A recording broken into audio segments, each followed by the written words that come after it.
الحمد للہ رب العالمین والصلاة والسلام علی رسولہ الکریم اما بعد فاعوذ باللہ من الشیطان الرجیم بسم اللہ الرحمن الرحیم۔ جنگ قادسیہ، جنگ کا دوسرا مرحلہ۔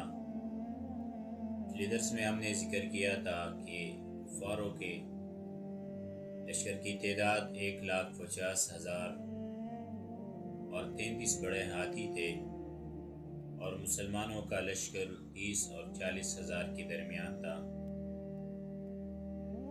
رستم خود ارمینا کا گورنر تھا، لیکن شاہ فارس نے ان کو قادسیہ میں مقابلہ فرمامور کیا تھا۔ یہ شخص اگرچہ سخت تھا، لیکن اس موقع پر وہ لڑنا پسند نہیں کرتا، بلکہ برابر لڑائی کو ٹالتا رہا۔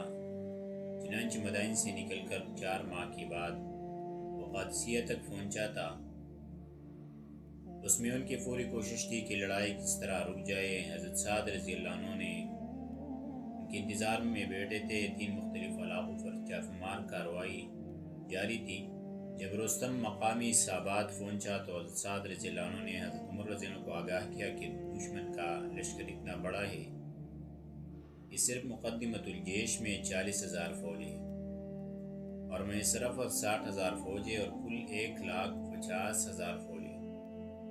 حضرت عمر رضی اللہ عنہ نے جواب میں لکھا کہ اللہ پر بھروسہ رکھو، کثرت افواج کو مت دیکھو، ہاں ان لوگوں کو کمزور کرنے کے لیے آپ پہلے ان کو دعوت دے دو۔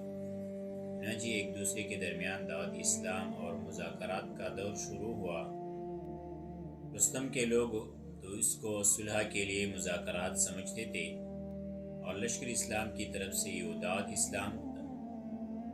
اس کا دینا اس کافر کو واجب کے درجے میں ہے، جس کو اسلام کا کچھ پتہ نہ ہو اور نہ نام سے آشنا ہو، لیکن جس کو ایک بار کسی بھی طریقہ پر پہنچی ہو، میدانی جنگ میں پھر دعوت دینا مستحب کے درجے میں۔ یہ بھی اقدامی جنگ میں ہے، دفاعی میں نہیں ہے۔ حضرت سعد رضی اللہ عنہ نے کئی افراد پر مشتمل ایک وفد کی شکل میں ان حضرات کو رستم کی طرف غرضی دعوت روانہ کیا، اور رستم نے اس کا باقاعدہ مطالبہ کیا تھا کہ مذاکرات کے لیے کوئی آدمی بھیج دو۔ چنانچہ یہ گفتگو ہوئی۔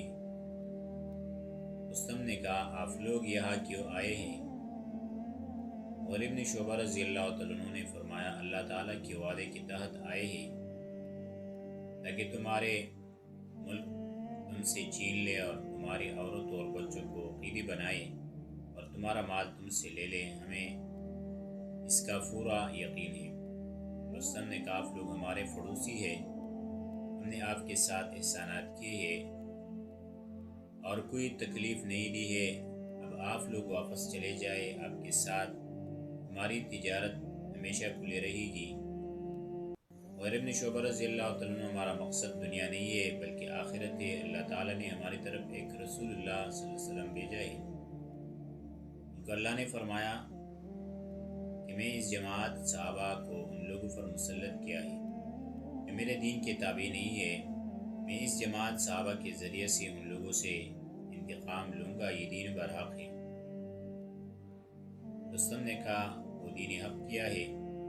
مغیرہ بن شعبہ رضی اللہ عنہ نے جواب میں کہا، کلمہ توحید کا اقرار کرنا اس کی بنیاد ہے، اور پھر پورے دین کو تسلیم کرنا ہے۔ رستم نے کہا، یہ تو بہت اچھا ہے، اور بتاؤ کیا ہے؟ مغیرہ بن شعبہ رضی اللہ عنہ نے کہا، اخراج العباد من عبادت العباد الى عبادت اللہ، مخلوق خدا کو بندوں کی عبادت سے نکال کر اللہ کی عبادت کی طرف لانا۔ رستم نے پھر کہا، یہ بھی بہت اچھا ہے، اور بتاؤ؟ مغیرہ بن شعبہ رضی اللہ عنہ نے فرمایا، سب لوگ ایک باپ کے اولاد ہیں اور آپس میں بھائی بھائی ہیں۔ رستم نے کہا، اگر ہم اسلام قبول کر لیں گے تو تم واپس ہو جاؤ گے؟ مغیرہ بن شعبہ رضی اللہ عنہ نے کہا، ہاں، ہم پھر تمہارے ساتھ لڑنے کے لیے قریب بھی نہیں آئیں گے۔ اس کے بعد رستم نے اپنے اہل شورا سے کہا کہ اسلام قبول کرنا چاہیے، اور سب ناراض ہوئے تو رستم ناکام ہوا۔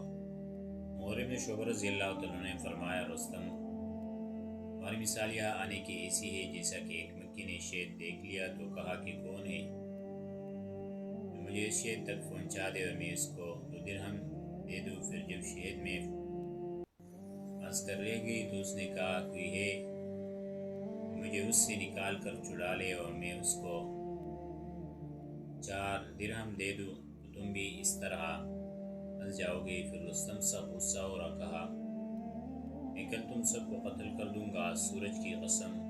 مغیرہ رضی اللہ تعالیٰ عنہ نے فرمایا کہ تو کل تجھے معلوم ہو جائے گا کہ کون قتل کرے گا۔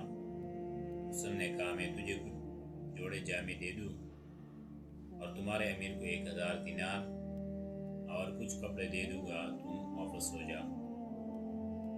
مغیرہ رضی اللہ تعالیٰ عنہ نے فرمایا میں اس وقت واپس جاؤں گا جب تمہاری عزت کو خاک میں ملا دوں اور تم کو ذلیل کر کے جزیہ وصول کروں اور تم کو غلام بنا کر چھوڑوں، اگرچہ تمہیں ناپسند۔ جب رستم نے یہ سنا تو جل بن گیا۔ راوی کا کہنا ہے کہ فارس کے لوگ ابتدا میں کوئی پرواہ نہیں کرتے تھے، صحابہ رضی اللہ عنہ کے پھٹے پرانے کپڑے دیکھ کر ہنستے تھے اور تیروں کو دیکھ کر کہتے تھے دوک دوک، یعنی ان ٹکلوں سے کیا بنے گا۔ لیکن جب دیر ہو گئی اور صحابہ پیچھے نہیں ہٹے تو انہوں نے پیغام بھیجا مذاکرات کے لیے کوئی بھیج دو۔ حضرت مغیرہ رضی اللہ عنہ پھر چلے گئے اور جا کر رستم کے ساتھ تخت پر بیٹھ گئے۔ فارسی لوگ چیخ اٹھے کہ یہ کیا کیا؟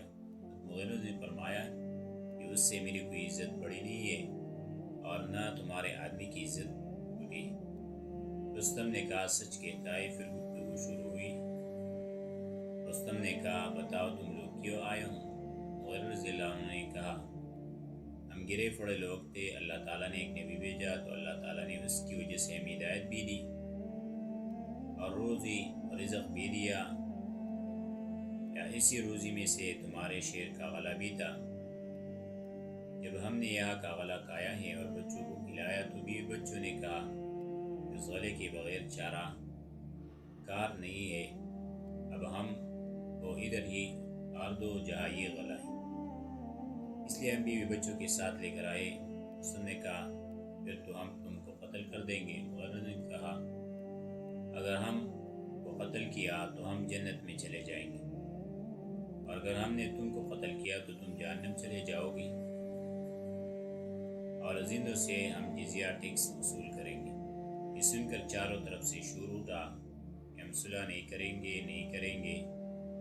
حضرت مغیرہ رضی اللہ عنہ نے فرمایا کہ پھر لڑنے کے لیے پہلے تم آؤ گے یا ہم آئے؟